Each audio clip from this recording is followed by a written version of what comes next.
اعوذ باللہ من الشیطان الرجیم بسم اللہ الرحمن الرحیم السلام علیکم ورحمۃ اللہ وبرکاتہ۔ میرے دوستوں، میری بہنوں، میرے بھائیوں، آج میں آپ کو سورۃ البقرہ کی آخری 2 آیات ان کی فضیلت بتاؤں گا۔ نبی کریم صلی اللہ علیہ وآلہ وسلم نے فرمایا، جو شخص ان دونوں آیتوں کو رات کو پڑھے اسے یہ کافی ہے، یعنی اس عمل کی بدولت اللہ پاک اس کی تائید و نصرت، اس کی مدد فرماتے ہیں۔ جب آپ صلی اللہ علیہ وآلہ وسلم کو معراج کی رات آسمانوں پر بلایا گیا اور آپ صلی اللہ علیہ وآلہ وسلم سدرۃ المنتہا پہنچے جو 7ویں آسمان میں ہے، اور وہ اتنا بڑا درخت ہے کہ اس کی جڑیں 6 آسمان تک اس عظیم جگہ پر آپ صلی اللہ علیہ وآلہ وسلم کو جو چیزیں عطا کی گئیں اس میں 5 نمازیں اور سورۃ البقرہ کی آخری 2 آیات اور توحید والوں کے تمام گناہوں کی بخشش، یعنی جو شخص شرک نہ کرے اس کی توحید کی برکت کی وجہ سے اس کی تمام گناہوں کو معاف کر دیا جائے، تمام گناہوں۔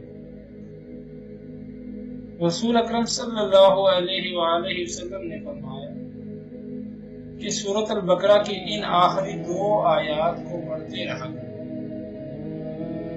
آخری 2 آیات کو پڑھتے رہا، کیونکہ انہیں عرش کے نیچے خزانوں سے دیا گیا۔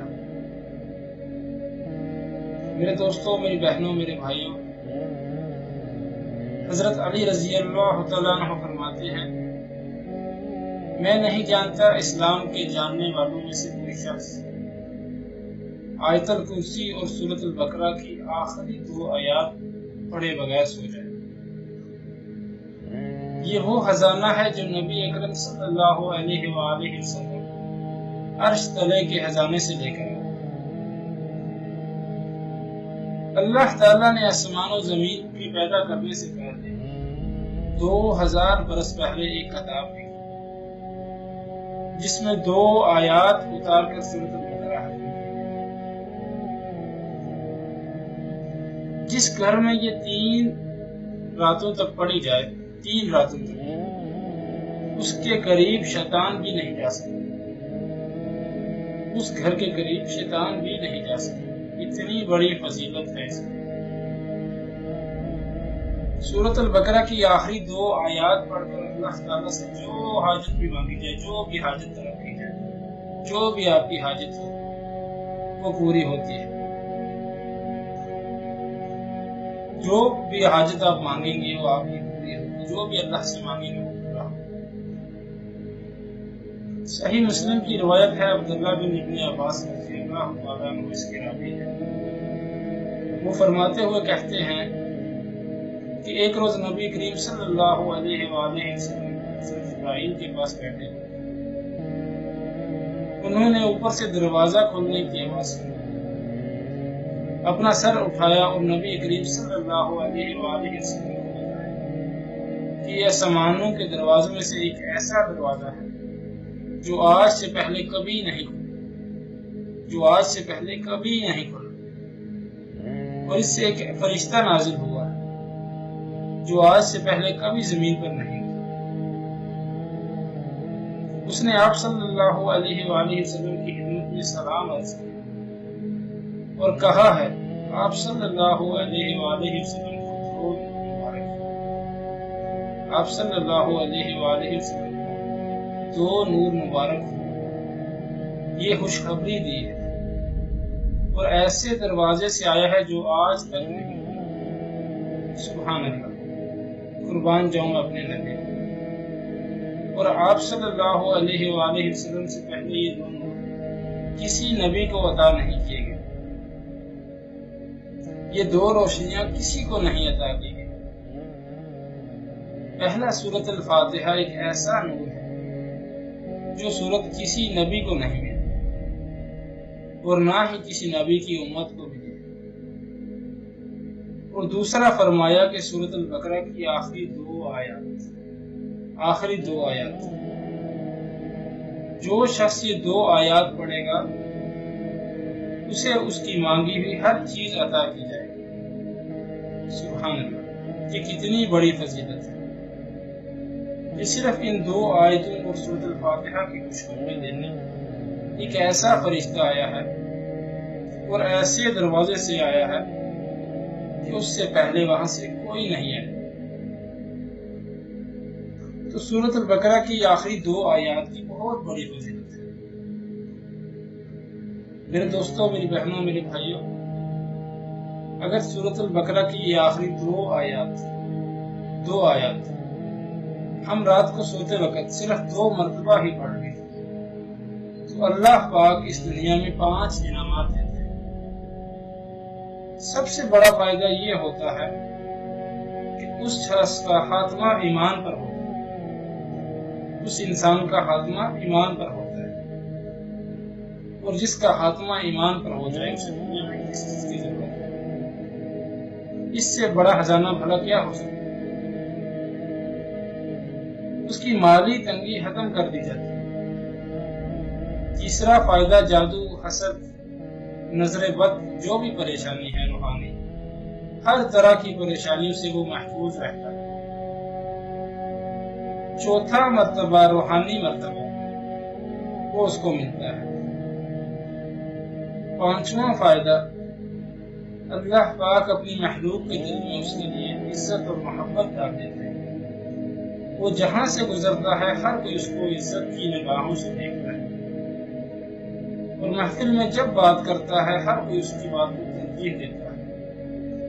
سبحان اللہ، کتنا بڑا فائدہ ہے۔ اللہ رب العزت اس کو رحمت کی نگاہوں سے دیکھتے ہیں۔ اب ہماری یہ بدقسمتی ہے کہ ہم اس سے فائدہ اٹھائیں یا نہ اٹھائیں۔ میرے دوستوں، میری بہنوں، میرے بھائیوں، یہ دنیا کی زندگی دھوکے کا گھر ہے جو جلد فنا ہونے والا ہے۔ اللہ کی قسم، اگر کسی کا دل زندہ ہے، وہ 2 سے 4 جنازے پڑھ لے تو بس دنیا اس کے دل سے ویسے ہی بھاگ جاتی ہے، بس دل زندہ ہو۔ یہ سوچ آ جاتی ہے کہ آج یہ 4 روپے پڑا ہے، کل کو مجھے بھی جانا ہے۔ اسے ہم رو رہے ہوتے ہیں تو لوگ پوچھتے ہیں کیا یہ آپ کا رشتہ دار ہے؟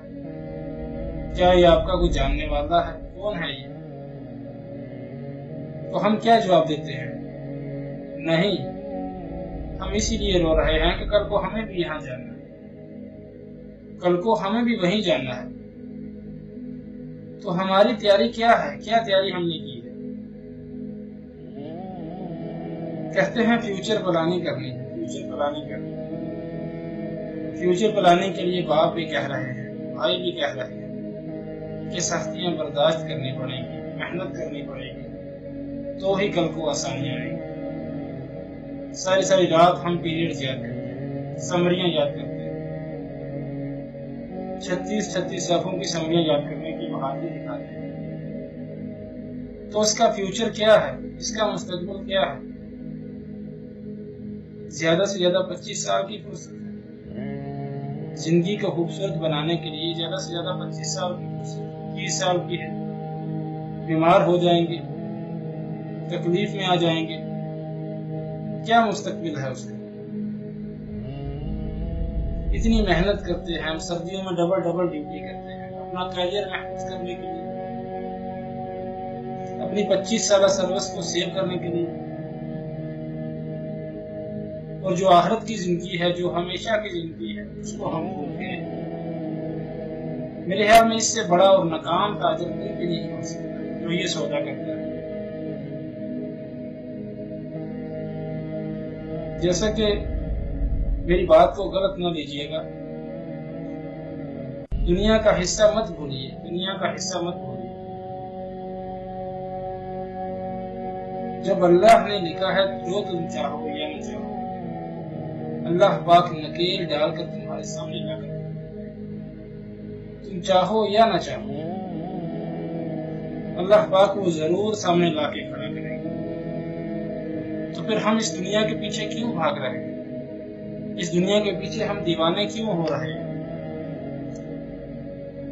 انسان مٹی سے بنا ہے اور مٹی میں ہی جائے گا اور مٹی ہی ہو جائے گا، تو پھر ہم گمراہ کیوں ہو گئے؟ میرے دوستوں، میری بہنوں، میرے بھائیوں، جو بھی ہماری قسمت میں لکھا ہے، جو بھی لکھا ہے، اللہ پاک کو ہمیں ضرور دیں گے۔